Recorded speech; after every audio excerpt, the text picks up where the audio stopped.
New evidence this morning that while President Trump talks a big game when it comes to dealing with world leaders, so far, his strategy hasn't seemed to yield much beyond the pictures and headlines. For the most part, the president seems to focus on a handful of items in his playbook, all on display in just the past couple of days. Stage a photo op like we saw with North Korea.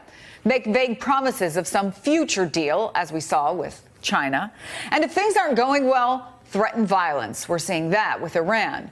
But at the end of the day, it's tough to see how any of those strategies have yielded any significant, tangible results. Two men who know a lot about this topic are here. Washington Post national political reporter Robert Costa, also moderator of Washington Week on PBS, and Chris Hill, a veteran diplomat who served as U.S. ambassador to South Korea and was Assistant Secretary of State for East Asian and Pacific Affairs, currently Chief Global Advisor at the University of Denver. So, Ambassador, first of all, good morning. The president likes to say without his actions, things would be so much worse, particularly with a country like North Korea. So I'm wondering, is that good enough when you come to the point of you have to assess the success of a president's foreign policy? What do you make of his statement? Well, first of all, it's not good enough. I mean, I would say the problem starts with the complete lack of organization.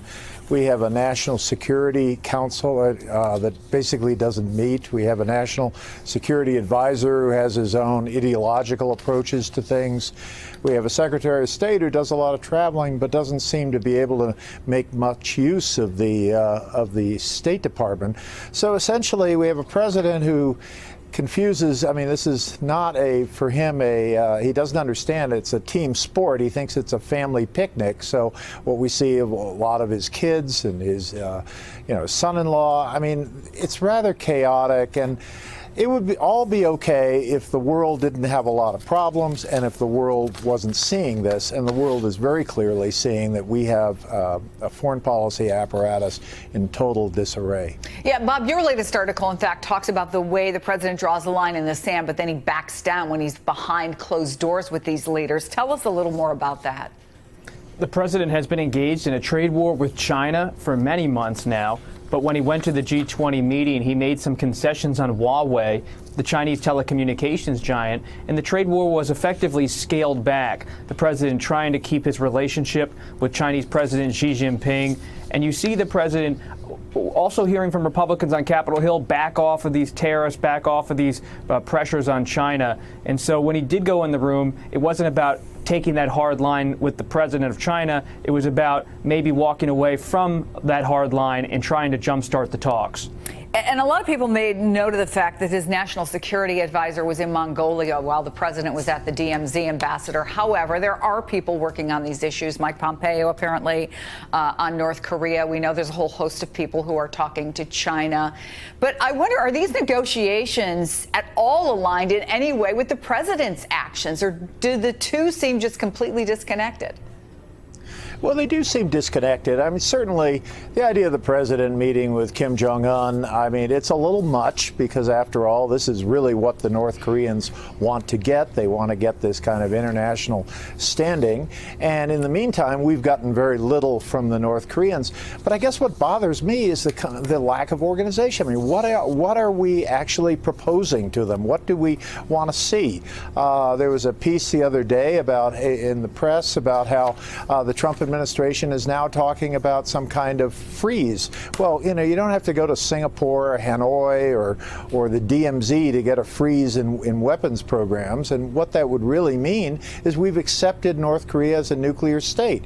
Now, is that really what we want to do? So it's quite unclear what the president has in mind. His conversations are very opaque. His comments are equally opaque. And it's not so much that he's a business leader. It's more that he's a reality TV personality. So I think, it behooves the Secretary of State and the National Security Advisor to kind of explain what this is about, put this into some logical sequence, work with allies, work with partners, and see if we can make some progress on this very tough issue. And as long as we're talking about nuclear threats, and we're almost out of time, Ambassador, but I want to ask you quickly about Iran. After we learned that they'd increased their uranium enrichment, the White House complained that they had been violating the nuclear deal for a long time. And then the Iranian foreign minister, Javad Zarif, tweeted the White House statement with a one-word answer: seriously. What do you make of that back and forth? Well, I mean, from the get-go, the Trump administration didn't like the Iran deal. But the problem in diplomacy, if you're going to walk away from something, you better have a clearer idea of what you're walking toward. And clearly, they didn't know what they wanted to do. The president had this vague notion that the Ayatollah would call him up and say, oh, my gosh, what can we do to make this better? But that's not how the Iranians think. You know, they've been around for some 4,000 or 5,000 years, and they're not going to be bullied like that. So I think the administration needs to decide what it wants, and to pull out of the deal and then expect the other guy to stay in the deal is a bit much, and I think many people understand that, including the Europeans. Hey there, I'm Chris Hayes from MSNBC. Thanks for watching MSNBC on YouTube. If you want to keep up to date with the videos we're putting out, you can click subscribe just below me, or click over on this list to see lots of other great videos.